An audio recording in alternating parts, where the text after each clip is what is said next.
Chance, before we start off every interview, we say the grace. We want you to lead us in the grace this morning.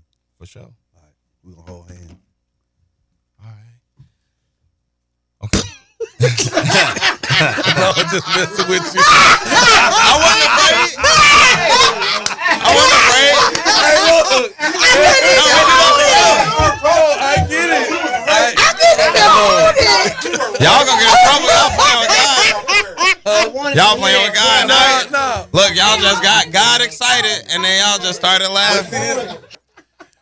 Good morning.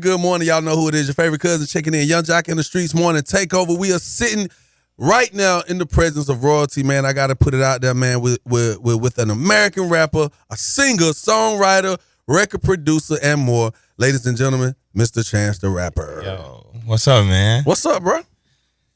Shit, we out here, yo. I hope this isn't live because I just instantly cussed, but I'm good, yo. Thanks for having me, man. It's good to be back in Atlanta. That's what's up, Chance, have you ever been introduced as an American rapper in No, America? it was crazy when I heard that. I was like, this is one of them global shows. No. This gonna come on in That's what we Australia. pushing for. The American Chance the Rapper. I was talking about the Chinese Chance the Rapper for a second. They got this American one, yo. No, but look at the board. You see? When I heard it, I was like, he's reading this one for sure. American male rapper. He's black and he's from America. Chance the Rapper. Nobody clapped that for us. They were like, American. If bullet points read themselves. They know who this is. Don't do that. Whatever, Joc. It was. I think everybody. I think it was the American that caught It everybody. Everybody was like, yeah, singer, songwriter, American. Look what it say. Am I lying? No, it definitely says American Black rapper. American. This American. No, so that was his point. He said you read that real good. Yeah, That's a copy and paste off Wikipedia. Now, come on, let's that might be real. the first sentence from Wikipedia. Chance the Rapper, born in April 1993. Hold on. I'm loving this right now. I was born in 93 myself. All right, so, man, you here in the building, Yes, man. I heard you sir. say you ain't been to Atlanta in a minute. Yeah. So what brings you through? Man, I actually came down here to kick it with Carlos and in DC. I did the 85 South show. Shout out to my boys over there. I just flew in and come kick it with them. You know, it's always a vibe over there. Oh, yeah. Smoke and chill, talk about some cool stuff. Definitely a So, good time. yeah, and then I seen some family, seen a couple people, and just been running around today, kind of just saying what's up to all my radio folks and trying to, like, you know, have another good day in Atlanta before I got to go back to Chicago. Yeah, man. You just trying to kick it with the regular folks today. Yeah. We definitely appreciate you for doing that. And we're also syndicated in Chicago. And it's been a shout out to pleasure to talk to the Chi-Town people. Now, they're a little cray-cray, but they are definitely direct. And we just love being a part of Chicago. Yeah, So. Chicago people are a specific kind of people. Yeah, they So, are. And you're a specific kind of person. You're an American rapper who just went to Africa. Yes, I did just go to Africa. You went to Ghana. Tell us about this Yeah, trip, man. So I went to Ghana. I just got back a couple weeks ago. Me and Vic took like some students out there just to get the experience, to like learn a little bit about the history. Ghana's like a really important country. I went for my first time in January, but I didn't know Ghana kind of like led the Black liberation movement as we know it today. Like it started in Africa. So like a lot of us don't know this, but all these African countries that exist today, like all of them got their independence or became those countries like in the last like 65 years. Yeah. Like they were all like under colonial rule from like the British or you know the Spanish or French or whoever, and it was this dude Kwame Nkrumah, the first president of Ghana, that freed them from colonialism and wrote this the book on how to become an independent nation in Africa and started inviting all these Black leaders, Muhammad Ali and Maya Angelou, and all these people were coming to Africa and learning.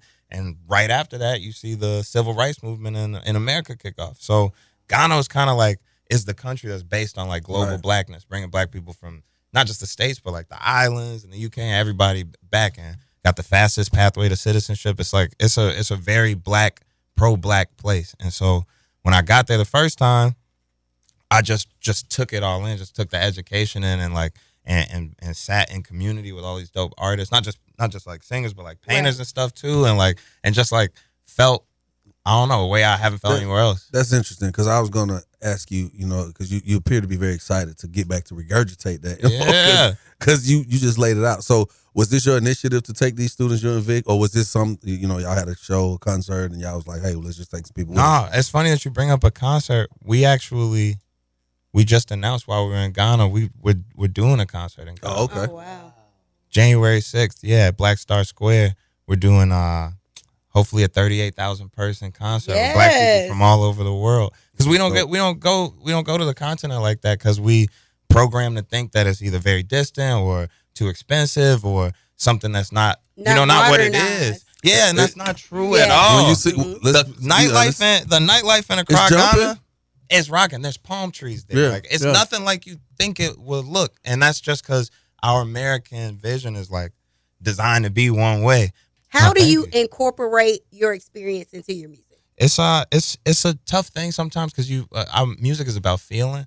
So it's like I can't always fully articulate exact like facts or like history into my stuff, but I can use how it's formed me to write from a certain perspective. So like the highs and the lows isn't necessarily a song that's so much about blackness, but it is my black experience. It is how I deal with the ups and downs of life. And then me being a rapper, like when you're a rapper, you make everything. Like I know, you know what I'm saying? Coffee shop was your idea, right? Like it's like if you're a rapper, you making your visuals too, at least to a certain extent from the ideas perspective. Right. So when I shot the video for the highs and the lows, I intentionally shot it at Venice Biennale, which is in Italy, which is historically one of the most fascist countries. They kind of destroyed Ethiopia, you know what I'm saying? Like in this space where they celebrating art and they have black artists, black painters and stuff that are, the driving force of the festival are usually pushed to like the outskirts, not letting all the parties and shit. We came down there and like turned that up and had like our own space, had through a all black party, like did like a bunch of cool shit out there in Italy and filmed it. And then you get that experience through the video. So even the song itself starts to remind you of this black joy that I'm trying to share. I get it. And Joey Badass is on the record, right? Yo, thank you. Yes, sir. Yeah, my brother Joey Badass. Shout out Joey Badass 2000. Just dropped his new albums in stores. Congrats to my boy. How did you get 15,000 people together Juneteenth in Chicago without any incidents? Man, I think it's possible. It's just not that it just doesn't go down the way that we did it, like the way that we planned the event. And that's what I'm trying to replicate in West Africa. Is an event that's based in community with, some amazing performances, some rides for the kids, art fair, amazing foods, and just connection and making it accessible so it's not a super expensive thing and it's not based on clout and who's got VIP wristbands and stuff like that. Like an event for us to just be out with our families, cook, and I do like that the tagline, I've seen a lot of press around the event, is that without incident or without shootings and stuff like that. But also, like, you don't even have to stress that. There was, like, really crazy things that took place there. Like, we had the world's largest electric slide line ever. Oh, 15,000 wow. people. Yeah, We beat the record by 5,000. We love the electric slide. I'm telling you, it's the energy. Yeah. It's the energy, and you bring a great energy. And we were joking yesterday, and, bro, you bring a good energy. When I met you at Wild 'N Out, yes, and I was like, man. Don't crash off. I was like, dude. He about to cry. He turned up. He was like, oh, man, shout it. We got real legends in the building. I'm like, damn right. No, but. No, you are a legend. And that show, also, I want to just shout out that show whenever I get a chance to say, Nick Cannon, bro, that's a real dude, Joe. A lot of comedic legends came out that show. A lot of artists got like I've been on Wild now, I think like 3 times. And like the audience retention, like the feedback that I get, the people that get put on my songs that, might not be getting the same type of love everywhere else. Like Nick just put a lot of people in it. And then all the cast members that came on the show, like rep the show so hard and like, and stay in contact. That's why I'm in Atlanta right now because I came to do DC and Carlos' show. Yeah. Like I flew out for that specifically. And I know they're wrapping us up, but I just want you to quickly speak once again about your single, The Highs and the Lows. Yeah. This has been a turbulent, couple of years for people with, inflation and job changes and viruses and death. And that song, it did something to my spirit. Can you just speak on your, I guess, motivation for that song? Yeah, I mean, it's based in truth. I feel like a lot of my music that I always try and just make from where I'm at and not where I'm trying to be or where I was. Like, and that time when I wrote that song, it's still some days like I have ups and downs, and I have extreme highs and extreme lows. Like, and I think that's what we all deal with, and that's what freaks us out sometimes. Is like when we're in such a great space that we can't even like.